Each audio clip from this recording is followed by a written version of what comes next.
What is going on, y'all? This is the Caveman. I'm here with Football with Oz Austin for episode 104 of Against the Blitz. And today we are running through the top 8 quarterback prospects and giving you our scouting reports, our analysis, our player comparisons, and grades. And this is, as people say, not one of the best classes ever, especially for quarterbacks. It's not the most exciting, but there is still a lot of polarizing conversation going on here. This is just it's clear cut, but maybe not as clear cut as people once thought a few months ago, and it's led to a lot of fun discourse that I think we can hash out today. It is, and this is one of the classes in recent memory where, like, from QB3 and on, nobody's list looks the same whatsoever. And it kind of comes down to, like, do you value the high-end trait guys that need a little bit more time in the film room, or, like, the high-end backup nerds that have no tools? So that's kind of where we'll see where me and you stand today. It's tough. It's difficult because it's on one hand, sometimes I think I'm the former, other times I think I'm the latter. It almost just depends on the entire pool and whether or not I care. I don't know. I don't think I fall in one or the other, I guess, is where I'm at.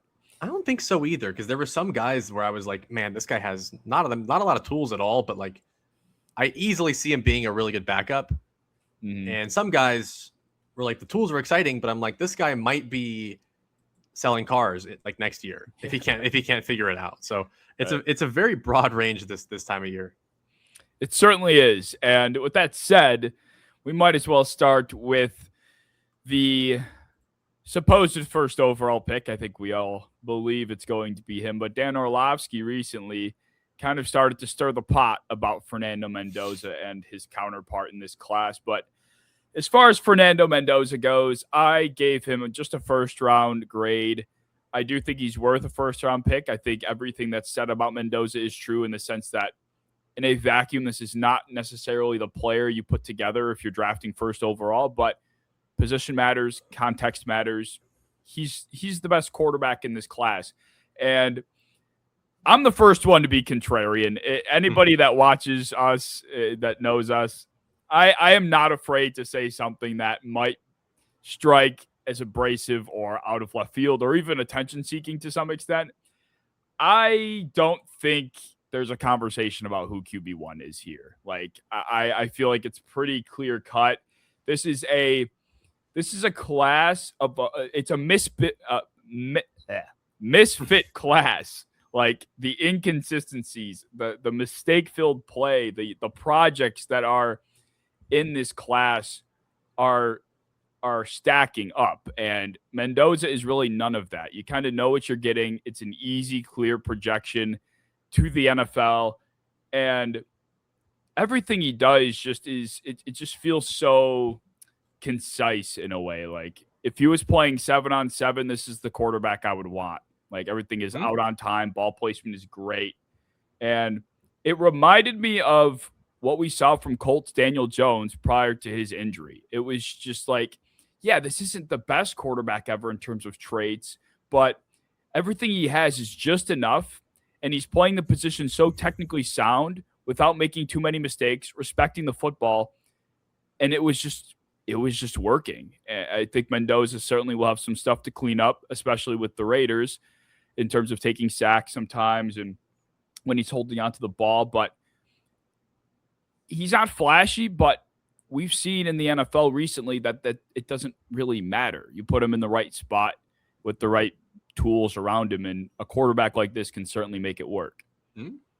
A lot of the points you make are the exact reasons why I gave him a Matt Ryan comp for myself, because I do see a guy where I don't see him coming in and being the immediate savior. Like, I think if you ask him to come in, fix all of his issues on day one, and be a top 10 to 8 quarterback in the league, I think you're asking a little bit too much. But I think with what he does have in terms of tools and size and his accuracy and his brain and his leadership, I think you are going to get a guy that eventually down the road can definitely become a top 10, maybe even a top 5, in stretches. But for right now, I think that people need to temper their expectations a little bit for the Raiders coming into to year one. But in terms of a career projection, I think this guy is going to be one of the best pocket passers in the league.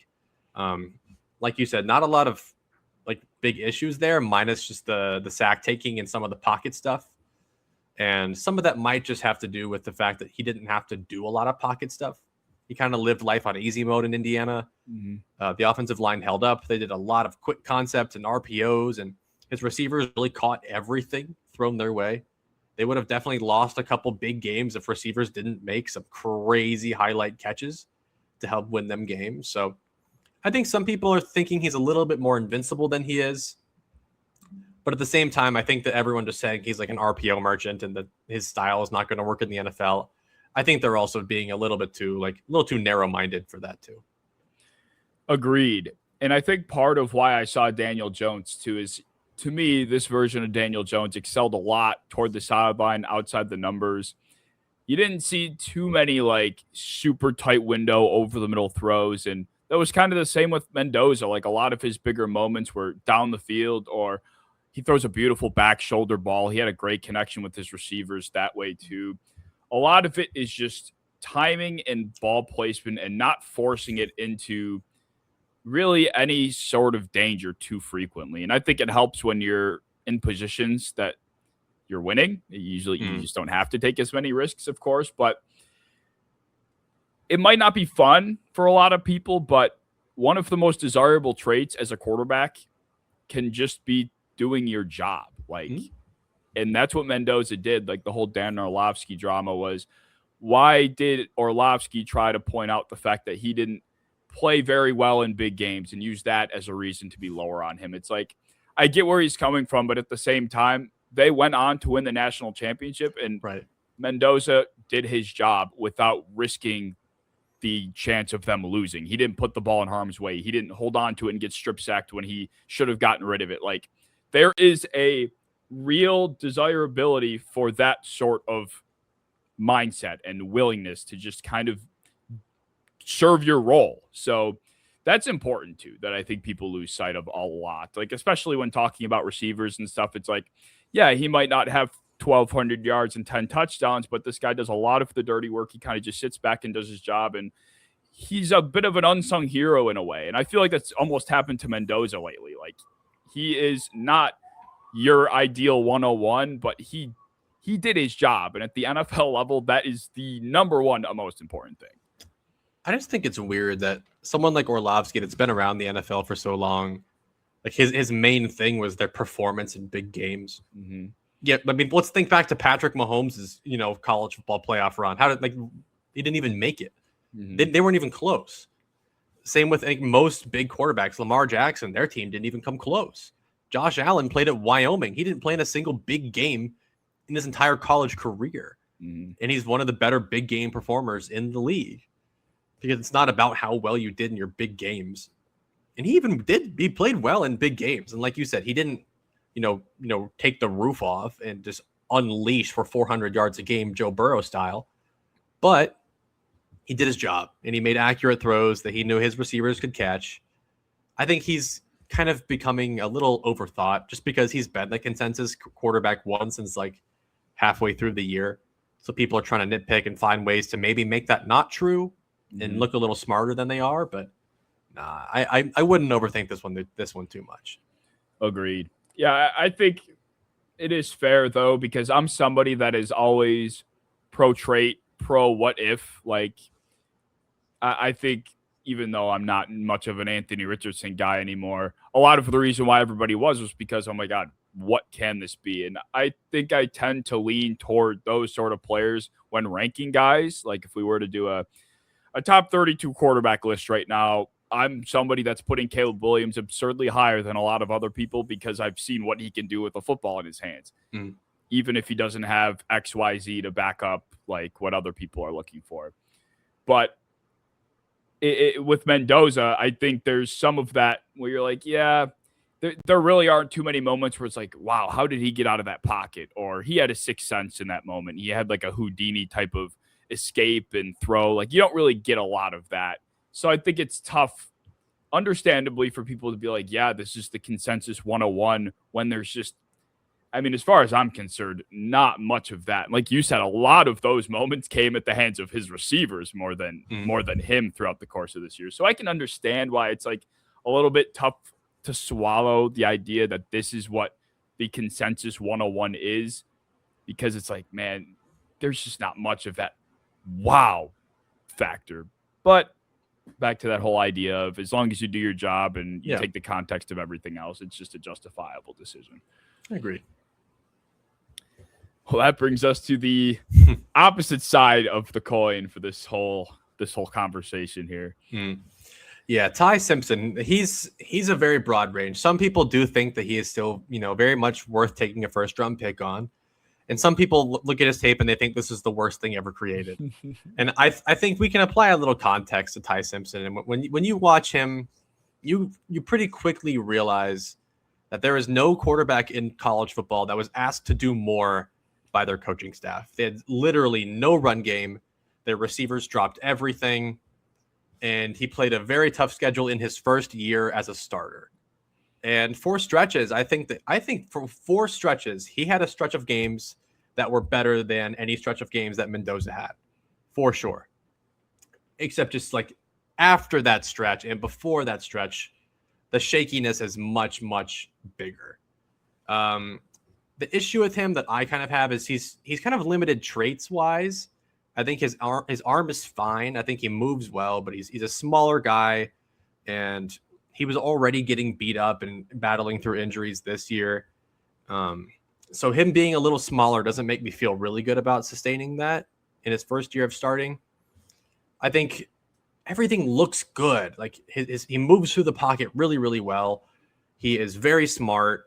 He has awesome footwork. It's just the accuracy and the ball placement are just so up and down that it's really upsetting, because there was no quarterback in this class that missed open guys more, especially downfield. And I felt like if he could hit those 25% better, we could have that conversation of him being an easy first-round pick. But I just really struggle when it's a quarterback that's small and doesn't have a ton of tools, and he still struggles with accuracy that much. Yeah, I felt bad for Ty, man. Like, I wanted so hard going into this whole process, like toward the end of the college football season, and just having a broad idea of what he was shouldering. I'm like, I'm going to find some way to push Ty Simpson as hard as I can, because I just knew, like, just watching some of the games down the stretch, what he was being forced to do. And it's not an exaggeration. We're talking like a Patrick Mahomes level of responsibility. Like 2025, Patrick Mahomes was carrying the ground game and everything was flowing through his arm. Like, it was him to move the ball or nothing. And that was what Ty Simpson was doing. And down the stretch, I really started to notice that all defenses started to do was send 5 or 6. They were forcing Simpson to identify if pressure was coming, where it was coming from, how to adjust for it, and then to understand what the shell coverage was, make a right decision, and then make a good throw. To do that under pressure as much as he had to do without the help of a run game, it just would crush anybody. And it did. It crushed Simpson, at the end of the season. And it would for anybody. And I had a hard time coming up with a comp for Simpson for this exact reason. I forgot to write my grade down. I have a second-round grade on him. And as I was saying, it's difficult for me to put a comp on this player, because in my mind, I'm trying to figure out who I would compare him to and then decide how he would fare with that given responsibility. And I've seen mega Brock Purdy, big Brock Purdy here.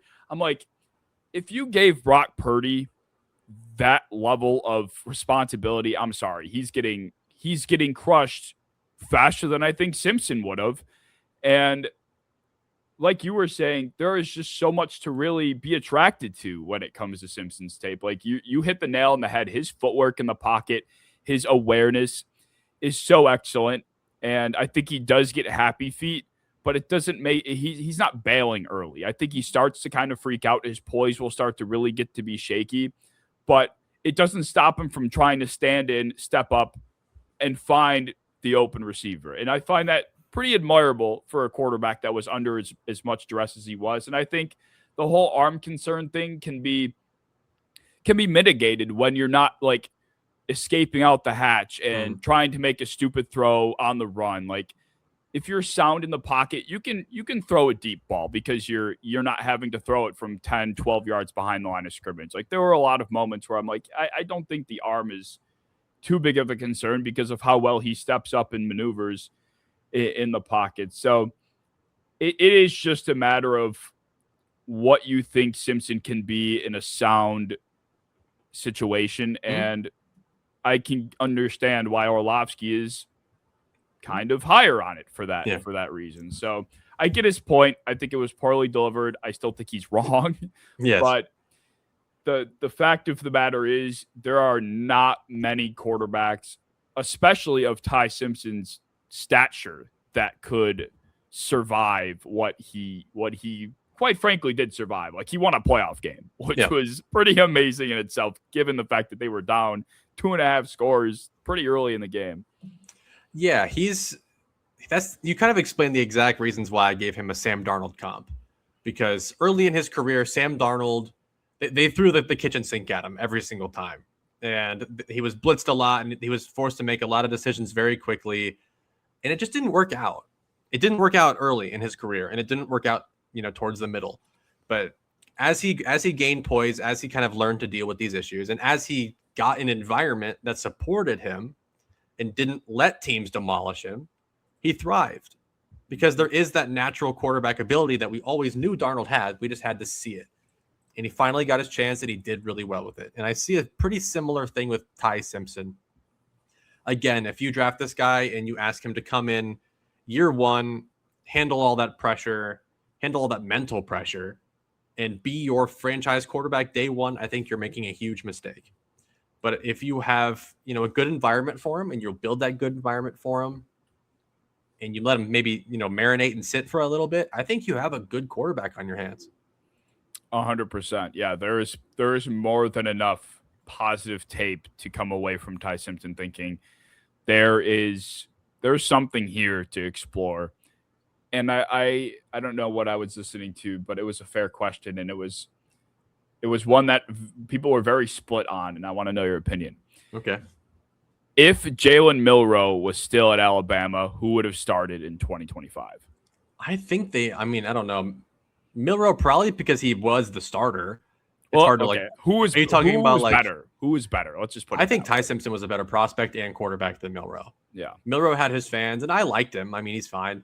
But, I mean, if we're talking about issues throwing the ball, not many quarterbacks had more issues than Jalen Milroe in terms of accuracy. And if he had to handle that load without any kind of run game, and I understand he was half the run game, but Christ, dude.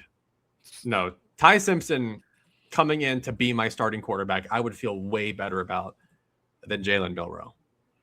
I agree. Yeah, I saw some people saying that Milroe was better and he would have been the starter hypothetically if they were had a battle this year or something. I'm like, I don't know, man. I think there were some egregious individual moments for Simpson, but they weren't enough to diminish the overall product. I saw that stupid dig route that he tried to throw to Bernard that soared over his head 45 yards. Yeah, you know what I'm talking about? That was bad throw.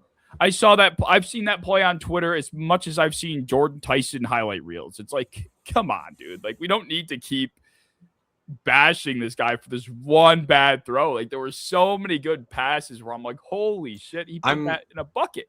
I'm learning from that shit with Tyler Shuck. We had a couple clips that were circulating around, and it was oh my God, what a terrible clip. If he does that in the league, he's toast. Yep. And then he came into the league and he maybe had one bad moment, and then everything else was pretty good. We're okay, well, maybe the really tall quarterback with that's seems like he has a good head on his shoulders and a good arm and good athleticism. Maybe he might be good. Maybe the clip on Twitter that's circulating isn't a defining moment for him in college. Even Brock Purdy was an absolute moron at times in college. He had some of the craziest lowlights of all time. Okay, a shocker. The quarterback you are in the NFL is not even close to the quarterback you are in college. Not even close. So individual moments that we pick at, those genuinely do not matter whatsoever. Yeah, that's definitely something I learned after last year. I talked so much Tyler Shuck shit, and I ate crow. So, yeah. Garrett Nussmeier. I did not have much of a former opinion on Garrett going to this. Honestly, I thought he was supposed to be a pretty highly touted prospect from what I understood, like hearing his name over the course of the past few years. I thought he was going to end up being one of the top picks by the time his draft class came around, but obviously that's not been the case. And I, thanks to Austin, I've learned that he was dealing with an injury this year, and I didn't take that much into account. And I was like, man, I can't find a single positive about what I'm watching right now. My only bullet point under strengths was he played at LSU. Like, the offense was so sheltering. It was just runs, RPOs, rollouts, screens. The pure drop back sample size in 2025 was so minimal. It was so limited. Like, I'm literally just sitting here, like, the second I saw like trips and the boundary receiver take a step back, I just clicked through the play. I'm like, how many times am I going to see the lineman leave for early for a screen? How many times am I going to see a run? Like, can I just see a pure drop back, for the love of God? And when they happened, they weren't pretty either. So I had a hard time evaluating him for that reason. But at the same time, the few plays that I did see, I'm like, the decision making is questionable. He's trying to like shove the ball into these tight windows over the middle of the field that he has no fucking business trying. It's going through like two defenders' hands before it could even have a chance to get to the receiver. And he's just physically limited. Like, I did not see a player that is going to get away from NFL defensive linemen. I mean, forget edge rushers, even like some of the most athletic interior guys, I think he'd have a hard time getting away from. So I don't know. I think there's a lot of context I'm probably missing. But when you run a child-proof offense like this, and it I guess doesn't look anywhere close to like Fernando Mendoza, then I have a hard time like feeling any sort of positive about it at all. So I gave him a 6th or 7th round pick. I scrapped together an Aiden O'Connell comp, which probably is a little bit more positive than what I'm even portraying right now. But yeah, there wasn't much about Nussmeier's game that I was a fan of. Not going to give him that Bailey Zappi comp. That's good. I didn't think about that. Nah, everything to like about Garrett Nussmeier is when you go back to 2024. Okay. And week 1. When I watched him week 1 against Clemson, I thought to myself, like, wow, like this guy is a good quarterback. He was moving well. They weren't doing a lot of that screen BS either. I think they started doing a lot of that when he got injured because he couldn't rotate very well, and because he had an oblique and abdominal injury. So rotation, like the most important part of throwing the ball, was pretty limited. Yeah. He said it, coaches said it. Like, it's been a thing that's been confirmed and well documented that he did play through this. So going back to the 2024 tape, it was a lot more fun, a lot more true dropbacks, which was way more fun to watch. I think a lot of it also had to do with him having like a mostly freshman offensive line, like just like a bunch of undersized guys that are just they're not ready to play yet. But I really liked a lot of his tight window stuff from 2024. And I think he reminded me a ton of Andy Dalton watching him. And the version of Garrett Nussmeier that you're watching can match any point of Andy Dalton's career. Sometimes early in 2024, his deep ball was super smooth and he was getting a bunch of big throws. And I was like, wow, that reminds me of like good Andy Dalton on the Bengals. Like when he was making the playoffs and throwing for 30 touchdowns. And then there's sometimes when he was a little bit more injured or when he was having a bad game, and he reminded me of Panthers Andy Dalton. So this is a very broad range of Andy Dalton comps that I think we're getting here. Even in terms of like size and athleticism, I think that's pretty comparable, which is not much. It's below average for both. So I think you are getting a high-end backup here. And I gave him a 4th round grade, and that's just based off of the 2024 tape. If I only watched 2025 tape, I think I would share a very similar grade with you. Yeah. And probably a very similar comp too. I think he's a little better than that from when I watched the old tape when he was healthy. But even then, he's not like the most high-end IQ player ever. He still has a lot of those kind of mindless, tight window throws that he has no reason attempting. In 2024, a lot of them worked way more than they didn't. This last year cannot say the same. Yeah, it's almost like, even given the context of the injury, I understand the play calling was adjusted and he was probably doing his best to compensate for it, but your mental doesn't go anywhere. Like you got to have a better understanding of what you're capable of. And I felt like I saw so many passes that were just floating, literally floating into high danger areas. And I'm like, dude, like, who do you think you are trying these passes? And I guess if he thinks he's 2024 Garrett Nussmeier, fine. I guess if that player was a little bit more capable, but there was, I mean, I watched, what games did I watch? I watched the Alabama and Texas A&M games, and I think they were later on in the season, if I remember correctly. And it's just like, dude, by now you should have a better idea of what kind of passes you're going to be able to hit. So we'll see. We'll see what Nussmeier has in store. But there are other guys in this class too that if we're projecting out like this journeyman decent backup, like I rank them way higher than Nussmeier for a lot of different reasons too. He kind of has a Jake Browning to him. The more I think about it, like I can see that he's like not crazy toolsy, but he's a gunslinger at heart. Yeah, and like his deep ball is pretty good sometimes. So like if he has good receivers, I can see it working out. I think he has a better arm than Jake Browning. That guy's the biggest noodle of all time. Oh my god! And he's better. He's way better, but still, a little bit of that Jake Browningness to him that he needs to hone in. Well, we'll move over to Drew Allar. Talk about a gunslinger. Dude. Talk about a maniac. That's Drew Allar. I like Drew Allar more than most do because I think he's one where people just look at the tape and they look at the results and they're like, okay, that can't fly. We can't have a quarterback that loses all of his big games, and he threw an interception to lose the game against Oregon. And like when you break football down like that, yeah, he didn't have the college career that we hoped. Absolutely. And a lot of the things about him, his accuracy, some of his decision making, they're not up to par. But I think you do have a guy that is humongous and he's strong. And he has one of the coolest arms I've seen coming out as a prospect in quite some time because his arms are so freaking long that he can just whip the ball. And I think when he puts zip on it, he actually is pretty accurate. A lot of his accuracy issues kind of came when he tried to take a little bit off and throw with touch. And his mechanics are so bad that it's just not repeatable. Like it's like he's throwing a beanbag. It's just not quite the same.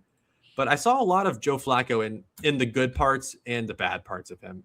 Because he does have that like 6'5", 230, easy stand in the pocket, calm, and just whip a ball as far and as fast as you want to. And I really like that about him. He is definitely the ideal quarterback you in theory want to build. Like he's got the height, he's got the weight, he's got the flick of the wrist to arm talent that just launches the damn thing as far as he wants it without much effort whatsoever. Like you said, it is tough to overcome the perception of so many big negative moments. It's like he's not just losing games, on a small scale. He's losing like the biggest games against the toughest opponents on the biggest stages where everyone's watching. Like it's always so tragic, it feels like, with Drew Allar. And the thing with Allar for me is you know what you're getting yourself into. So this is one of the things that we were talking about in terms of flavor. Are you somebody that you're going to rank a potential journeyman backup a lot higher, or are you going to try to reach a little bit more on the guy that is all the tools but potentially a humongous bust?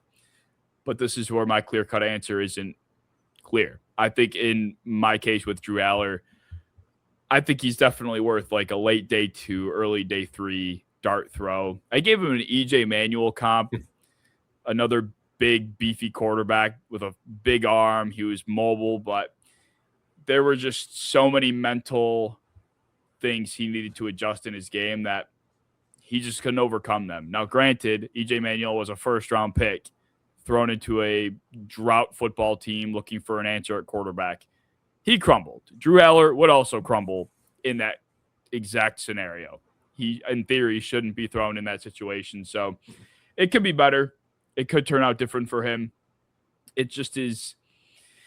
Man, it's it's just so there's just something where when you are not able to do it in those moments, and I mean, like, I'm not even just talking like he just, went 4 and out on a drive, to win the game. It just unfortunately couldn't get the job done. We're talking like decent situations that just go completely south because of the worst decision you've ever made. Yep. Issues. Like, I think there are different narratives that can apply to a quarterback. Like Lamar right now, it's like, yeah, Lamar just can't seem to get through in the playoffs, but it more often than not isn't because of like the worst decision at the end of the game ever. It's more so just like what happened. I don't know. It just doesn't make sense. With Allar, it's like, we know what fucking happened. He just made the worst decision I've ever seen in my life at the worst, most unideal time ever. So it's really hard for me to get over that. But once again, you're not expecting him to start. You're not expecting much more than just a project at hand. So for what it's worth, definitely worth a dart throw. Yeah, I mean, like, if we can get this guy to be Jay Cutler, I'm so in. We're not asking I have an early day 3 on him because I think taking him again in the 3rd round would really upset me if I was a team that needed a quarterback, because he's gonna take some time to marinate. But man, like, I would take him though higher than a lot of the other quarterbacks, because if he does hit, he could be really good, I think. And I think the odds of him hitting are higher because he does have some A+ tools to build on. And we have seen him get better throughout his career. Whereas some of these guys, we saw them as freshmen, and as seniors, they are basically the exact same player. So we can't really expect those guys to develop anymore. But someone like Drew Allar, that we have seen like concrete, definitive, improvement from freshman year to junior year, we can assume that might improve. Yeah, we can. I think the other part too that will be a challenge is, like you were kind of saying before, there's inconsistencies to his mechanics too that just make it difficult to get it. Like there are just so many like short proximity throws that just like are 3 feet behind a receiver running a slant. It's like he's got a free release, it's an easy 4 yards, and he throws it, behind the guy, or someone's running an out route and he throws it like 4 feet out of bounds. It's like there are the little moments like that where I'm like, man, if he can hit those throws a little bit more, and it was purely just like the downfield inconsistency, or it was just the big game bad moment blunders, and I think I'd be a lot more in. It's just when you also compound those other things too, it's like I'm not going to sit here like Joe A and tell you he's the second best quarterback in this class. So. No, behind Ty Simpson. Behind Ty. Yeah, Simpson. Mendoza's 3 on his list. That was something else. Wow. I mean, but you can see where it's coming from. Like, if that's just what you value, if all you value is the tools, then hell yeah, like this guy's arm and size are out of this world. Yeah. And he's not like some big doofus. Like, there are times, like, he has some flexibility to his arm. He has a lot of smoothness to him, at least physically. It's just like the mental smoothness. We need to see that a little bit, a little sharper there. Absolutely. Talk about an interesting player. Jeez. Cole Payton, North Dakota State quarterback, if you can even call him that. This is like an insane evaluation. This is a 1-year starter at an FCS school that basically had a perfect season up until he didn't. And it just went up in flames in like basically every single bad Drew Allar moment, just every single dropback was what we got from Cole Payton at the end of the season. And it's so unfortunate because I think I would be so much more in on him if that game didn't go so bad. He faced Illinois State in the second round of the FCS playoffs. Illinois State's quarterback threw 5 interceptions. NDSU forced 2 4th and outs. So basically 7 turnovers in the 4 quarters as far as I'm concerned. They had a 2-possession lead with 6 minutes to go. NDSU lost. They somehow blew a 2-possession lead in the final 6 minutes because Cole Payton finished 4 for 12 for like 102 yards. He threw a 75-yard touchdown on the first play. Like, he threw literally 3 for 11 for 25 yards, pretty much for 3 quarters and 12 minutes. It was the biggest abomination of a quarterbacking performance I've seen in quite some time. And when you have such a small sample size of games to go off of to begin with, and you're playing weak competition, that big game and how you perform in it just sticks out and matters so damn much. But really, all that game was, he's a dual threat quarterback. It was just hit the top of your drop and try to find a gap to run through. He wasn't even fucking thinking about trying to pass the football. And whenever he did, it just wasn't there. And that showed you what the floor could really look like. And I gave him quarterbacky Taysom Hill. Like, Taysom Hill is not a pure quarterback. This is a lot closer to it. Mm-hmm. I mean, I think my comp reflects that pretty well too. I put Tim Tebow with a stronger arm. Was mine. It's like, this is a old school 2009 power running quarterback. And like, we're not even talking about like a Jalen Hurts where it's like they power run and have like a good deep ball as like their changeup. This is Cole Payton, and we are just going to run the fuck out of this football. Yep. We're going to run QB power. We're going to get bruises. We're going to try hard, but I could see a team potentially being in on that if they invent that kind of offense again. But just even his mechanics are so bad. He has like this big long windup where like his arm goes in like a full circle to get that ball out. Yep. And he's a lefty, and he's a 1-year starter at an FCS school with a bad ending to the season. I really struggle to see why people are so much faster to jump on him than they are on someone like Allar. Mm-hmm. And I think the only thing you can point to is the athleticism, which is true, but like, what offenses in the NFL today are built on power running? Yeah, none. And I think you can confidently say Drew Allar played significantly better comp, way more experience, and I think he's a better thrower of the football. So I struggle to see where like this Cole Payton like day 2 stuff is coming from. I have him kind of firmly as like a 5th round is probably where I would start to see that being a reasonable selection, especially for a guy that I think is going to take a long time to ever really become like startable on a football field. But I see it. Obviously, like, the tools are awesome, but just no translatability outside of the power running. Yeah, no, not at all. There were some throws that I was very surprised by. Like, there are some dropbacks he has that the ball placement's excellent. There are some plays where he escapes out the backside and makes a throw on the run that's layered along the sideline. I saw a clip that he literally had a pixel like 30 yards downfield rolling right as a lefty, and he placed it perfectly over a defender underneath the safety. I'm like, holy shit. Like, what the? That was before I watched the Illinois State game. I'm like, this might be the best quarterback of all time. And obviously I came across that footage and I'm like, all right. But yeah, I don't know. I think Cole Payton is fun. This is a guy that I think could definitely be worked into your offense. I would not feel comfortable even drafting him with the thought of him potentially being the offense at any point in time. And that's my problem with drafting one is you generally would draft a quarterback in the top 5 rounds if you feel at some point he can be your starter. Like, there's something to hang on to, and it's just I think the fact that like he didn't even really play, like, even when those teams like an Ashton Genty, they play a cupcake schedule, but like we have the Oregon game. You have like that 1 game or 2 games where you can point back when they did play that one decent school and they performed well in it. And we didn't really see that with Cole Payton. And then he played in a big game. And then not only did he just play like not to standard, he played awful. And it sounds hypocritical because I said I don't really care that much about big games.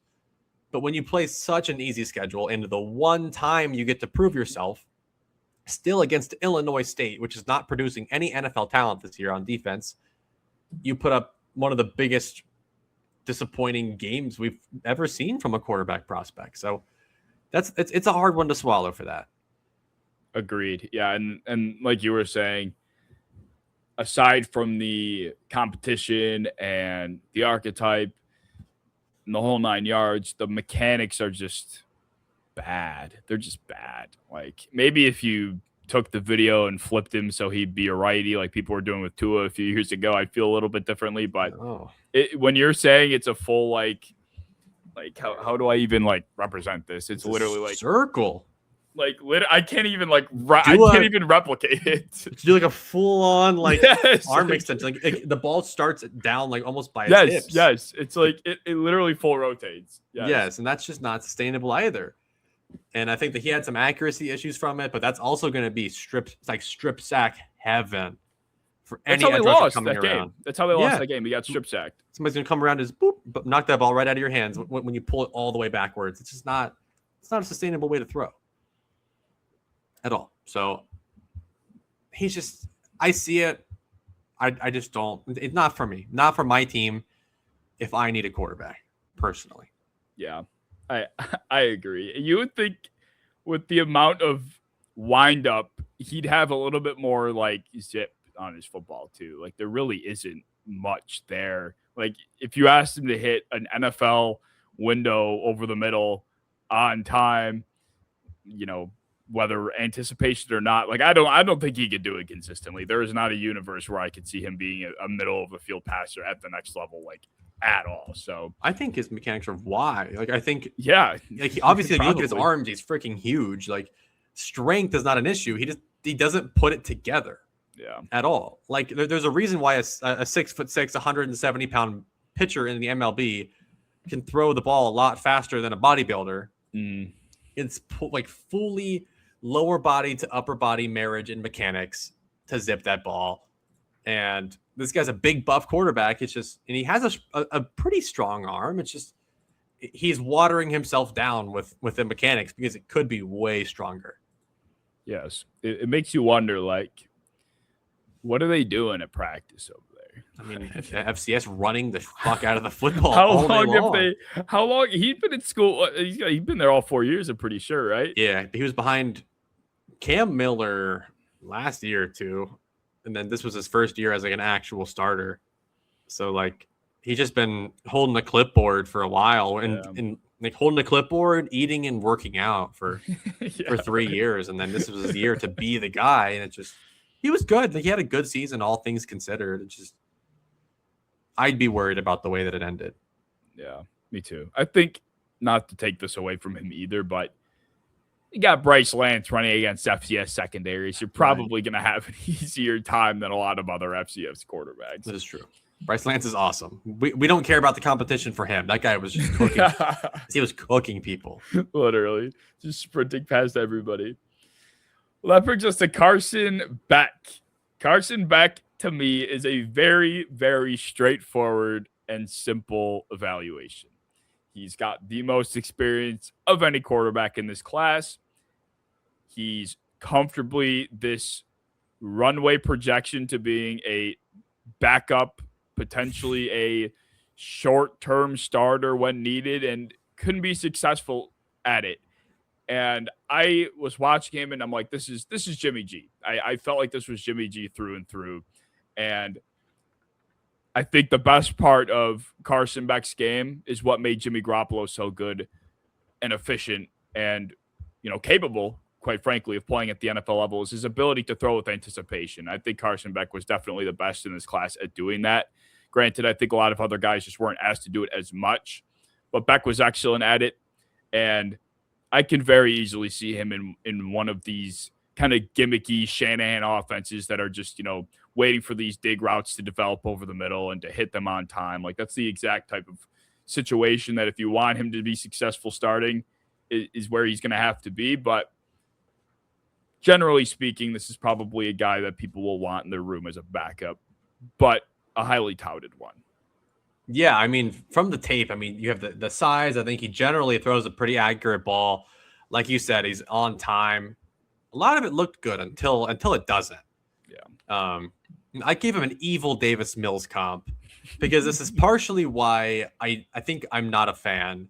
And it's because I think to be a backup quarterback, you have to have the stuff, like you said, where you can come in and you can fill in and be reasonable. Like throw to your good receivers, don't have an awful game, and just make the plays you can. And with Carson Beck, I think people hate him so much that I think when you take away that and the fact that he doesn't have a lot of upside and he's old, teams are not going to fall in love, I fear. Because even hearing him talk and like throwing his teammates under the bus for interceptions that he clearly and obviously threw that were fully his fault, and he said the receiver ran the wrong way. Like, I just don't like him. I personally just do not like him. I don't like the way that he talks about his teammates or the way that he like holds himself. This might be my hater pick, but I'm just not taking him till late day 3 because you're drafting a pure backup in my mind, and it's one that I don't think people will even necessarily love to have in their locker room.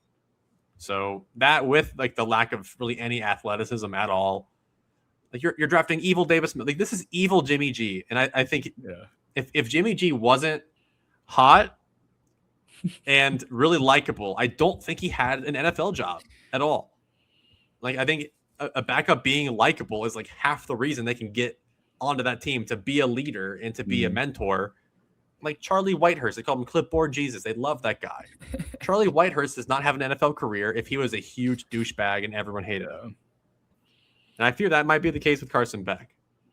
That is fair. I didn't take that much into account. I know people hated him. I guess I just wasn't sure why. I thought it was just because he just sucked at Georgia and things soured so poorly. But if there are true character concerns, it's going to make it very difficult for people to want you in the locker room. Like, the reason why Tim Boyle has kicked his way around the NFL as long as he has is because he must be a really cool dude.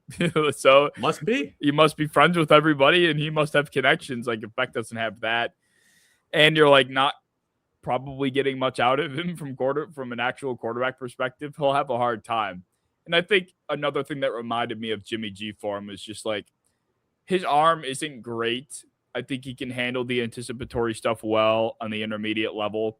But the second you ask him to push it downfield, it looks like it just runs out of gas so fast. Like, there are so many footballs that I saw falling short or just comfortably underthrown.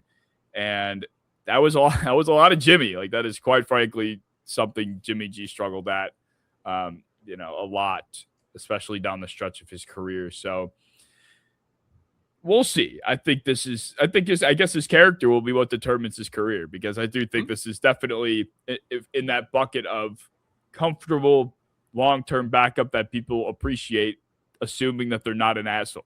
Yeah. So. If he can take a slice of humble pie and kind of just be quiet and be likable and, take responsibility for your own issues on the football field, then absolutely, I could 100% see him being a very high-end backup in the league that makes, $7 million 1 year as a backup because of how much people appreciate him. But I just don't think that he's the guy for me at all. That's fair. Well, we'll see what teams think about him, because I watched him without any of that in mind. So I wonder if that's how a lot of teams approach it. I think there are definitely the obvious franchises that just don't consider anything as far as character goes. Sure. And then there are other teams that are like, yeah, get him off my board. Like, some teams like make you take like a personality test and shit. Like some teams, like, you have to act a very certain way to be the backup quarterback. Mm-hmm. Like, that's like I don't think Matt Barkley makes an NFL roster if he's not like very likable. Yeah. I still don't understand how good of a guy you can be and that bad to have a job, but whatever. That brings us to who's next here. Taylen Green. Yeah. I see the athleticism, and he's tall, but this is one I don't think that I'm gonna be with consensus here, and consensus has him probably around early day 3. I think a lot of people really like him as like a 4th, 5th round flyer. I just think he's not good at quarterback. Like, he's an awesome athlete. He's 6'6", 227. He is one of the faster players on his football team when he steps out there. He's faster than some of his receivers. He might be faster than his running back. And he can move. And he has a pretty strong arm, all things considered. But everything in between that, from an NFL quarterback perspective, like seeing the football field, making right decisions, throwing the ball accurately, I think he struggles very poorly at all those things. So I gave him a Terrell Pryor comp, not only with similar builds and athleticism, but like Terrell Pryor only really existed as a quarterback because the read option was like a usable thing at the time. It was still new. And nowadays, without the read option, being a tall, skinny, run first only quarterback doesn't really have a place in this league. You have to be like at least sufficient in the accuracy and, you know, the field vision department and the decision-making department. And I think he's in the bottom of the barrel in those departments. So I would probably not take until late day 3. Yeah, I had a general day 3 pick on Taylen Green. I guess I definitely wouldn't take him in the 4th round. I think you can be seeing like late 5th. I'd be okay with finally entertaining, but more likely than not, he ends up being a value of a 6th to 7th round pick from a quarterback perspective. Now, if you want to throw him somewhere else and test your luck, be my guest. But Taylen Green to me is what Justin Fields turned into at the NFL level, except he's not in the NFL yet. And that's really bad. Like, Fields had such a big problem with just dropping back and making a decision. And I saw so many times where Taylen Green would make decisions and they'd be bad, but there were other plays where I just felt like he wasn't letting it go. He was just holding on to it and, you know, opting to try and find a rushing lane or opting to try and, you know, roll out right and find somebody that way that's a little bit more wide open. It's like his willingness to, I feel like, test some more difficult passes was just so underwhelming. Like, you're going to have to be a man at some point. You can't just tuck your tail and run and look for the more open player every single time you play the position. And I felt like that was just happening too often. And we saw what happened to Justin Fields over time. Like, it just, the gimmick got old real fast. Teams started to fill the gaps. They started to contain. And all of a sudden it's like, all right, Justin, just stand there and throw. No, can't do that. All right, well, goodbye. And that's going to be, I think, Taylen Green's trajectory as far as I'm concerned. And something that maybe I'm just making this up, but a guy like Taylen Green, a big part of it is ball handling. Like the deceptiveness from, you know, the pulls from the running back or the play actions. Like, I guess it's hard for me to say because I'm not a linebacker that played against him and saw it, but I just never was like, oh, where's the ball? I felt like I always knew when Taylen Green had the ball, he had the ball. And whenever the running back got the ball, he got the ball. Like half of the impact of these plays is like that half second of hesitation or delay that makes these guys on defense think for that second. And I just never felt like I was like, you know, confused or hesitant. Like he's just, there's nothing. He's not. I just don't think he's a quarterback of this era.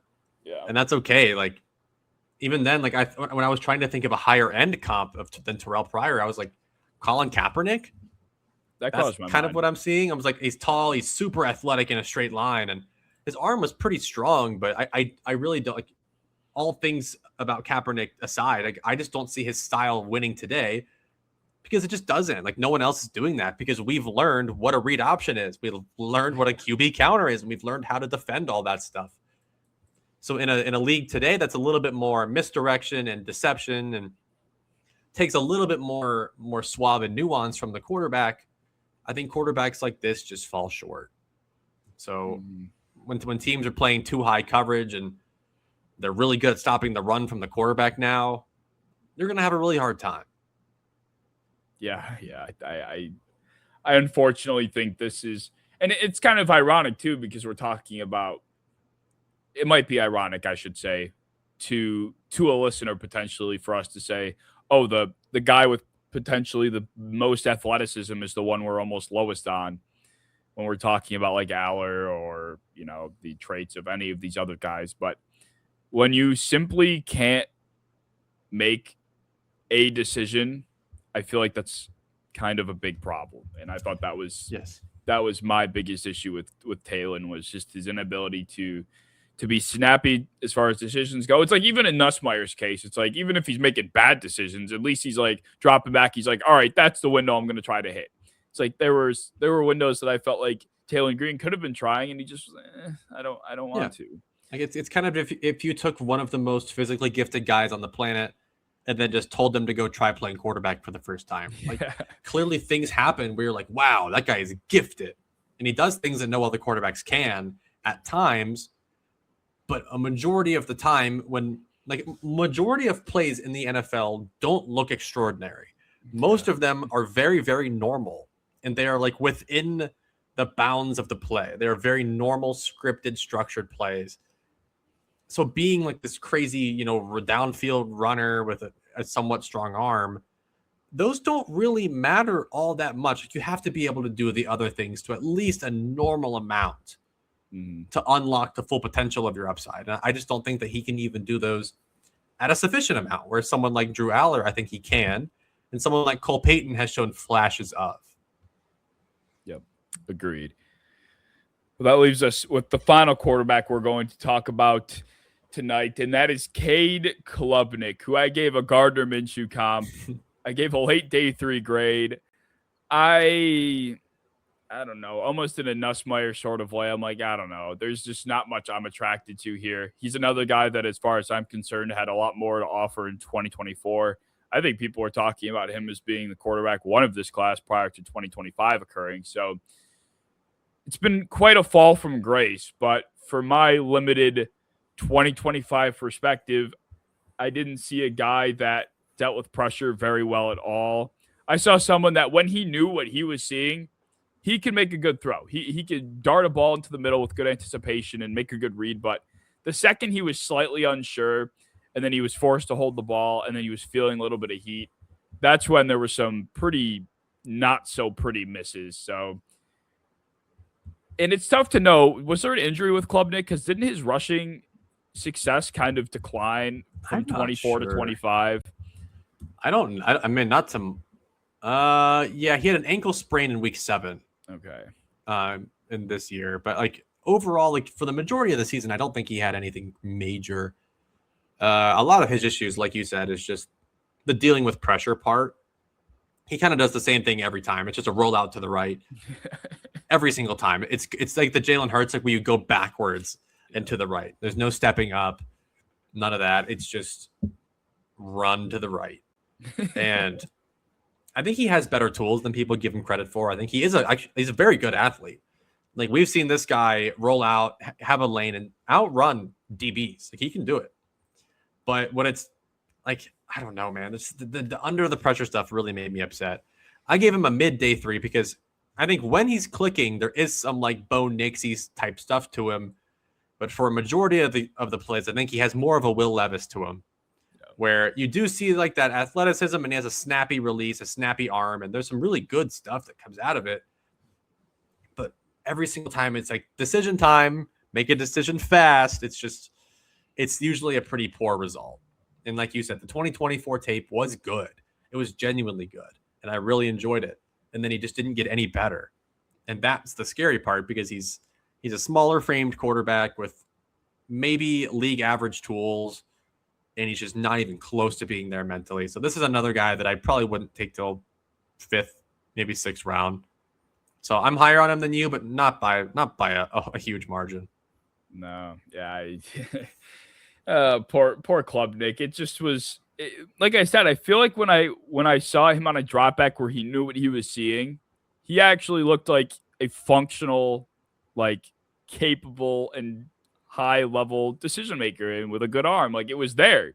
But the second that he was even unsure a little bit, and even when I was watching, because I watched a lot of Antonio Williams too, I'm like, what the fuck, man? Like, what the fuck was that read? Like, I saw so many different dropbacks where there's like, it's like a layered crossing concept, and the deep crosser gets the intermediate crosser open, and he's just like launching it to the double covered crosser deep downfield. I'm like, what the fuck are you even looking at, dude? Like, I don't know. There was just a lot less to be enthused by, and then when you look at the traits too, there's just, yeah, I was having a hard time getting behind it. Yeah, and like, I think he's better at the quarterbacky stuff than some of these like uber raw guys, but he just doesn't have like the traits for me to be like super in on him and be like, okay, I think that he could get over this, and then have these crazy traits to stand on, like an Allar, where I think even his best traits, I think, are above league average, but they're nothing special. Like, there's nothing special to his game, and I still think that there are some things about him that are so far from playing on a football field in the NFL that I just don't think that I'd be the team that's super in on him, especially because he played such like a gimmicky gizmo type college offense. One half of the field, make a read, and I don't know. I'm not super in love with him. I really liked him coming into the year, but he literally did not get any better. In fact, I think he got worse. So I was going to say, he probably got worse considering where people were talking about him. Yeah, I'm just not in anymore at all. I wish I was, because I like the guy. I like everything he stands for, but just not as an NFL quarterback for me. Well, those are the 8 guys that we are going to discuss. There's quite literally nobody worth filling out the top 10 with to talk about. So we stopped at 8 for the quarterbacks episode. With all due respect to Baron Morton. No. Bailey Zappi comp. Who else is out there? Like Sawyer Robertson from Baylor. I like some things about him. But just again, it's going to be a long time, I think, before he even sees a football field. So I'm not super keen to get him on this list, but I mean, was there anyone else? Is there anyone else that you've heard getting any kind of like draft? No, not a lick. Like any kind of draft. Like I've heard some people say Sawyer Robertson. I know like Dan or Chris Sims had Joey Aguilar. Yeah, in his top five. Yeah, which that was was ridiculous. Absurd. Luke Altmaier from Illinois. I think he's the guy. Like, I think he's going to be in the league for a while as like a QB3. But literally 0 chances to start. And then Diego Pavia is like the worst thing ever. So I'm not even going to worry about that. I was just going to ask you, does Diego Pavia get drafted? I mean, when was the last time an equipment manager got drafted? It's been a long time, I think.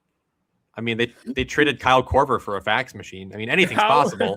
How was he a Heisman candidate? Was he that good production-wise? He was pretty good production-wise. And like, I mean, we've seen it multiple times where like a stubby little like 30-year-old 5'10" quarterback can just run his way down. And I mean, you watched the Vanderbilt tape with Eli Stowers. You saw how gimmicky even their passing offense was like they were like setting screens for receivers on all these. There's so many pick routes and shit. Like it was a very well-crafted offense, in my opinion. Like I think his Heisman success is like mostly pure coaching and just quarterback runs.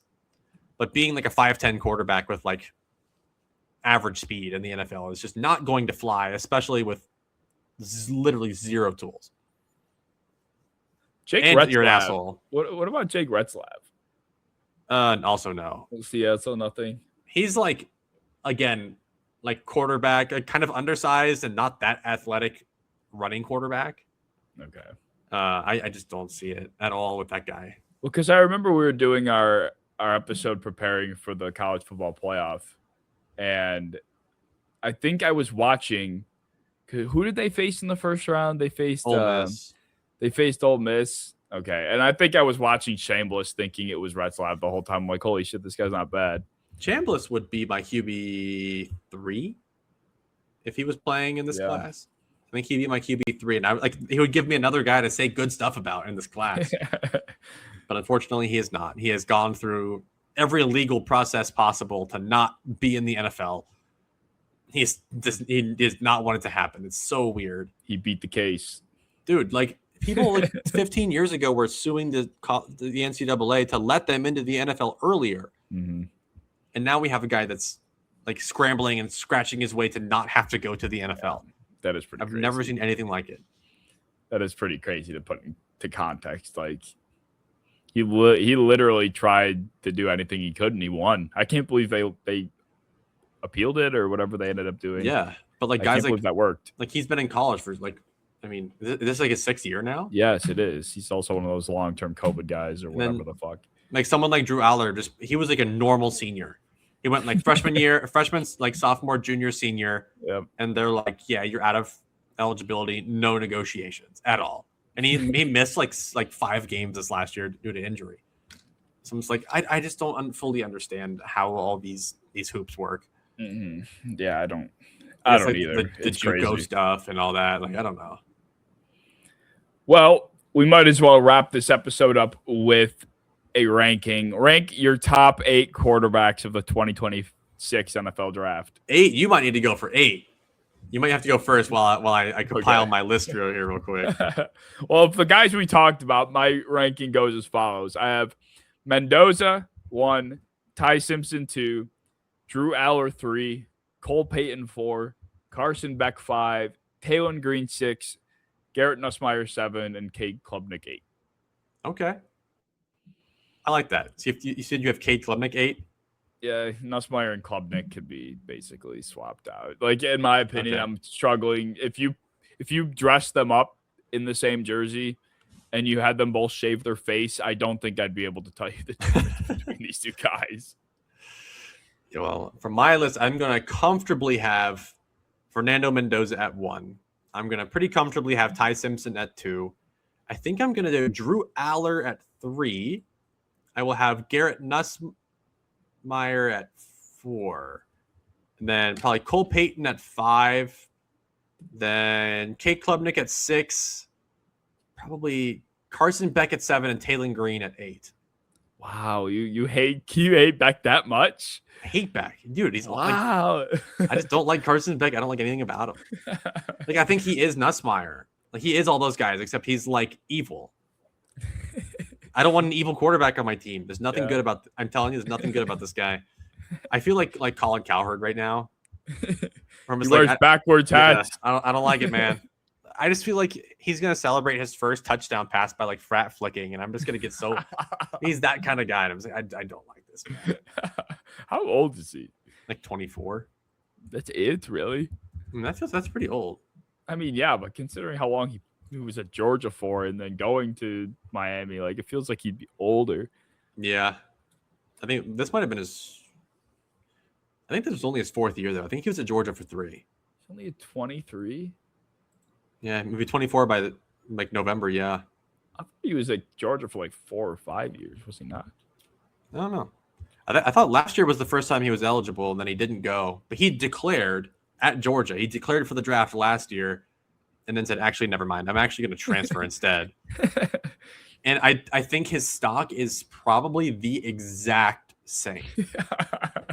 Like, we have never, like, every single time a quarterback returns to college, either is an amazing or awful decision. Like, Drew Allar probably would have gone like 2nd overall last year, and now he might not be like a 5th round pick. And someone like, I don't know, like Cade Klubnik. I mean, he was eligible last year. He probably could have gone higher.